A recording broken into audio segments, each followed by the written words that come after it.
Hi all, అందరూ ఎలా ఉన్నారు? మనం వాడిన డెంటల్ ఇన్స్ట్రుమెంట్స్, స్కేలర్స్ కానీ లేదా మౌత్ మిరర్స్ కానీ ఎలా యూస్ చేయాలంటే, ఒక కిడ్నీ ట్రే కానీ ఒక బెజల్ కానీ తీసుకొని దాంట్లో వాటర్ వేసి ఆ ఇన్స్ట్రుమెంట్స్ దాంట్లో వేసేసి, ఇక్కడ డెటాల్ ఉంది కదండి, మన ఇంట్లో అందరి దగ్గర ఉంటుంది డెటాల్. నాకు వేరే లిక్విడ్ ఉంది నా దగ్గర డెటాల్లోనే. సో ఆ లిక్విడ్ వేసేసి ఒక 5 minutes వదిలేసేయాలి నీళ్ళల్లో ఆ ఇన్స్ట్రుమెంట్స్ని.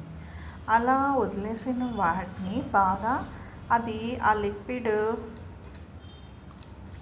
వాటిని డిజిన్ఫెక్ట్ చేసేస్తుంది అన్నమాట.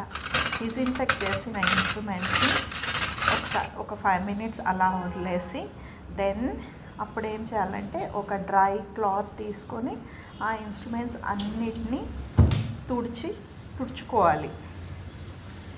చూడండి, అలా 5 minutes వదిలేసాలి. సో ఒక డ్రై క్లాత్ తీసుకొని నీట్గా ఆ ఇన్స్ట్రుమెంట్స్ని చెమ్మ లేకుండా తుడిచేసి, ఇంకా లిక్విడ్ పారబోసేయడం అండి. దేనికి పనికి రాదు. అది పారబోసేసి ఈ ఇన్స్ట్రుమెంట్స్ని మాత్రం క్లీన్ చేసుకొని అలా డ్రై చేసుకోవాలి. సో దట్ మనం నెక్స్ట్ ఇంకెవరికైనా యూజ్ చేయడానికి బాగా పనికి వస్తాయి అన్నమాట.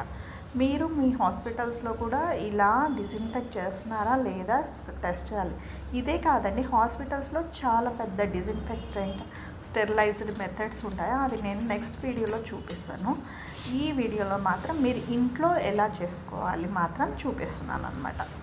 సో ఈ కిడ్నీ ట్రేలో ఉండే లిక్విడ్ అంతా పాస్ చేసేసేయాలి. దాన్ని కడిగి చేసుకోవాలి. అలాగా కిడ్నీ ట్రే అవసరం లేదండి, ఏ వెజల్ అయినా పర్వాలేదు. Okay, see you all.